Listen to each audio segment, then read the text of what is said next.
အားလုံးပဲမင်္ဂလာပါ Sonnet Generation ကနေပြန်လည်ကြိုဆိုလိုက်ပါတယ်ကျွန်တော်ကတော့ကိုတန်းဖြစ်ပါတယ်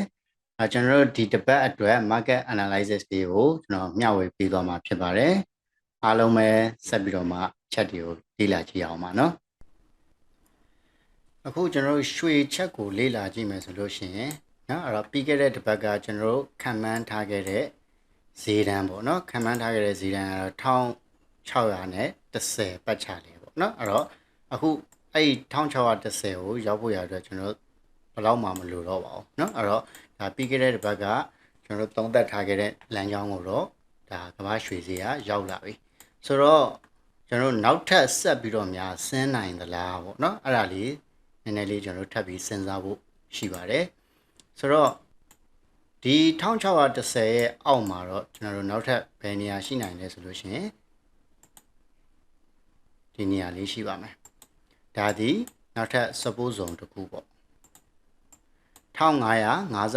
1535ပေါ့နော်အဲ့တော့ဒီ zone လေးမှာကျွန်တော်တို့လာပြီးတော့မှနော် retrace လုပ်တာမျိုးဖြစ်ကောင်းဖြစ်နိုင်ပါတယ်ဒီ zone နားထိအောင်ဈေးကရောက်သွားနိုင်ပါတယ်အဲ့တော့1610ကိုကျော်ပြီးဆင်းခဲ့မယ်ဆိုလို့ရှိရင်1650နဲ့35ပေါ့နော်55 35အဲ့ဒီခြားတဲ့ကိုကျွန်တော်တို့ရောက်ဖို့ရ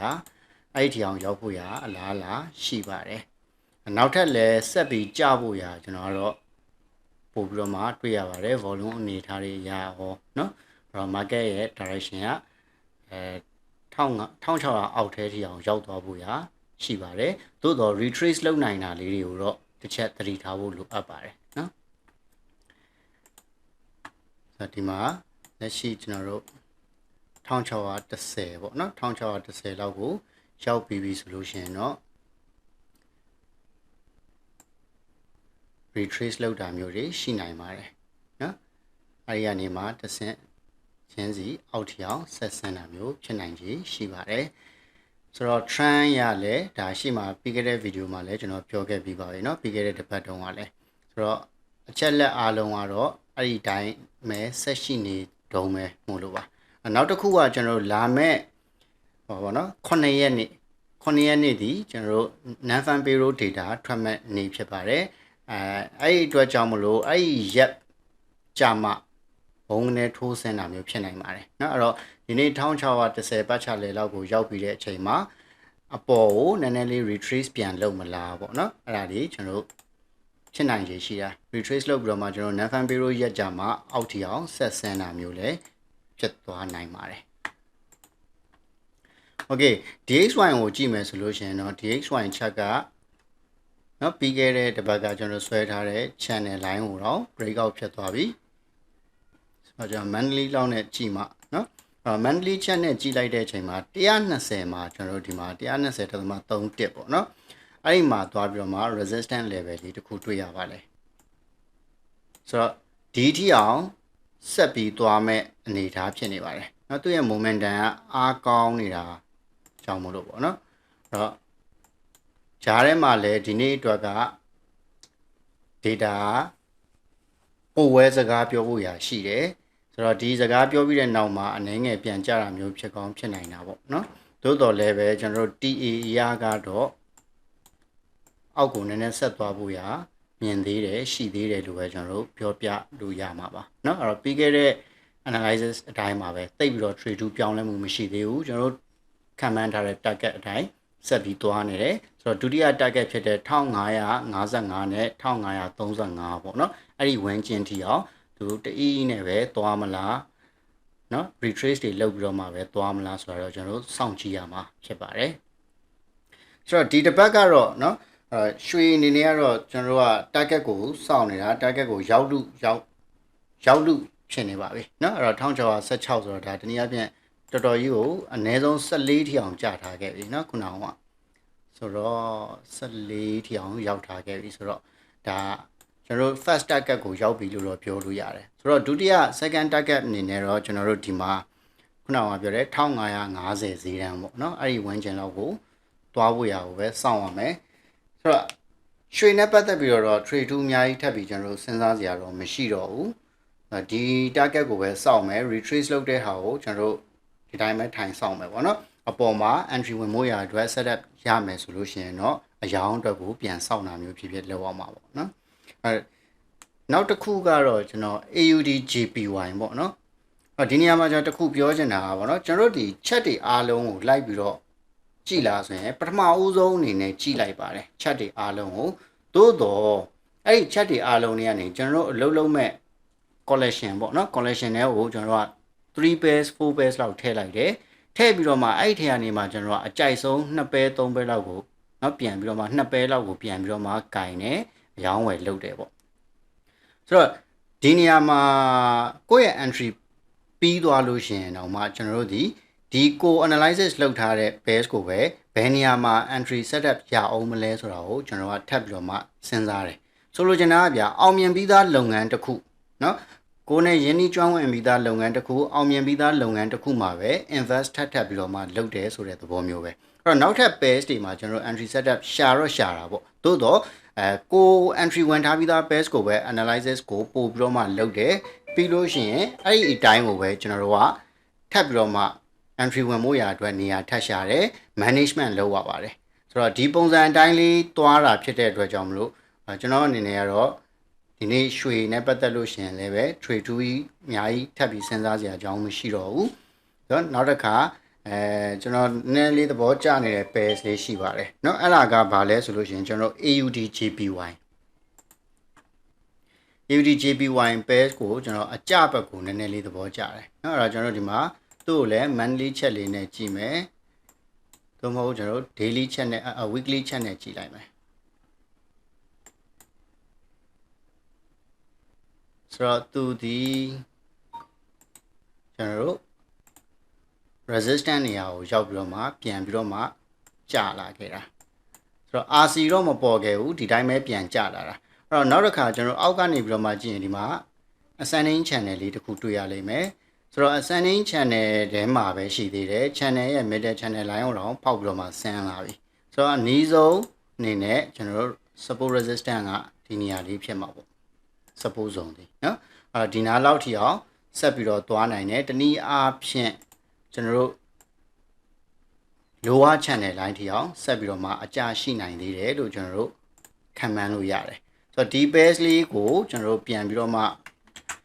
entry setup ရအောင်ပြန်ပြီးတော့မှရှာသင့်ပါတယ်เนาะ time frame အသေးတွေမှာဆိုတော့ကျွန်တော်တို့ဒါ weekly နဲ့ကြည့်ထားပြီးတော့ daily နဲ့ analysis လုပ်တဲ့ဟာလေးကိုပြောပြတာပေါ့เนาะဆိုတော့နောက်တစ်ခုက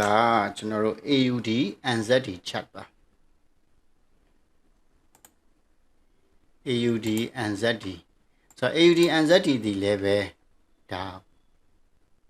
weekly time frame နဲ့ကြည့်မယ်ဆိုလို့ရှိရင် resistance ကိုရောက်နေတာပါ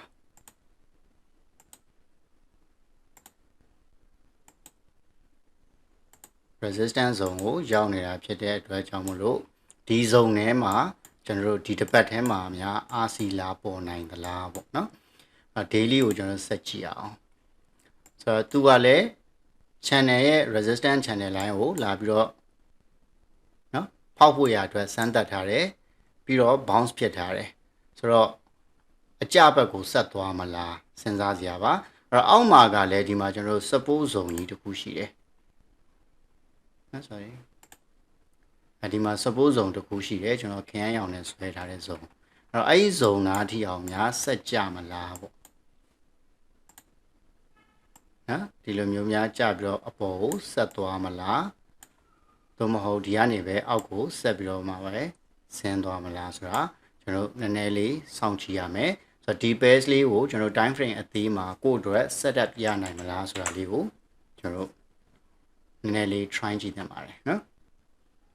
နောက်တစ်ခုကတော့ကျွန်တော် CAD JPY ပေါ့ CAD JPY base ကလည်းပဲ resistance မှာရောက်နေတာနော် resistance ကနေ bounce ပြန်ဖြစ်လာတာဖြစ်တယ်ဆိုတော့သူကတော့အောက်မှာကျွန်တော်သွားမဲ့လမ်းကြောင်းကတော်တော်များများကျန်နေသေးတယ်နော်ကျန်နေသေးတယ်အဲ့တော့ဆက်ပြီးကြမယ်ဆိုရင်ကျွန်တော်ကြဖို့ရအတွက်အခွင့်အရေးရှိတယ်ဆိုတော့ CAD JPY pairs လေးကိုနည်းနည်းလေးပို့ပြီးတော့မှသဘောကျတယ်လို့ကျွန်တော်ကတော့စဉ်းစားထားတယ်ပေါ့နော်နောက်တစ်ချက်ကတော့ EUR AUD နော်သူလည်းပဲဒါ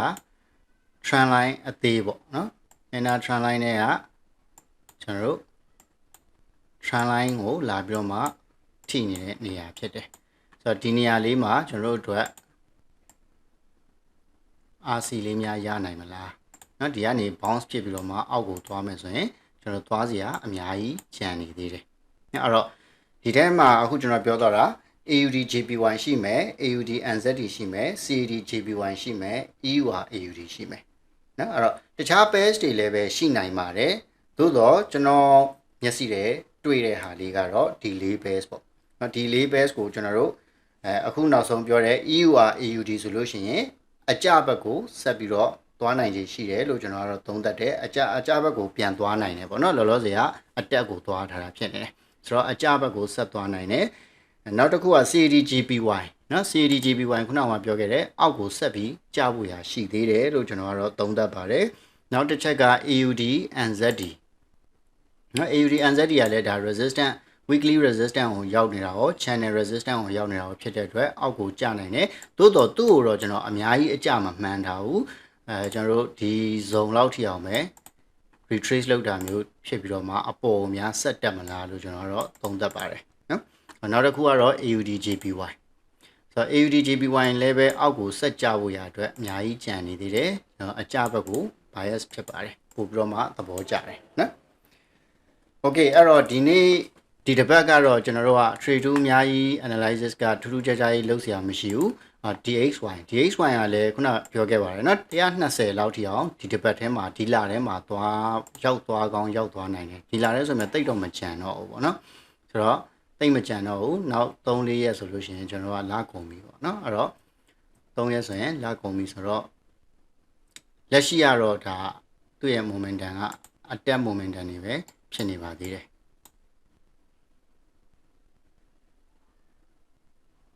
โอเคပါအဲ့ဒါဆိုလို့ရှိရင်ကျွန်တော်တို့ဒီတစ်ပတ်အတွက်စောင့်ကြည့်တဲ့ base entry ဝင်မှုရအတွက် setup ရှာရမယ့် base က4 base ရှိပါတယ်ကျွန်တော်ပြန်ပြောပြပါမယ် AUD JPY နောက်က AUD NZD CAD JPY နဲ့ EUR AUD ဒီ4 base ပါเนาะအဲ့ဒီထဲမှာကျွန်တော်အကြိုက်ဆုံး base နဲ့ base ကိုလည်းကျွန်တော်ပြောပြပေးထားပါတယ်เนาะโอเคပါအဲ့ဒါဆိုလို့ရှိရင်ကျွန်တော်တို့နောက်တစ်ပတ်မှာပြန်ပြီးတော့မှဆုံရအောင်ပါအားလုံးပဲ profitable trader များဖြစ်ကြပါစေကျန်းမာကြပါစေချမ်းသာကြပါစေလို့ကျွန်တော်နှုတ်ဆက်ရင်းနဲ့ဒီနေရာမှာပဲညီကုန်းချုပ်လိုက်ပါမယ်အားလုံးပဲ bye bye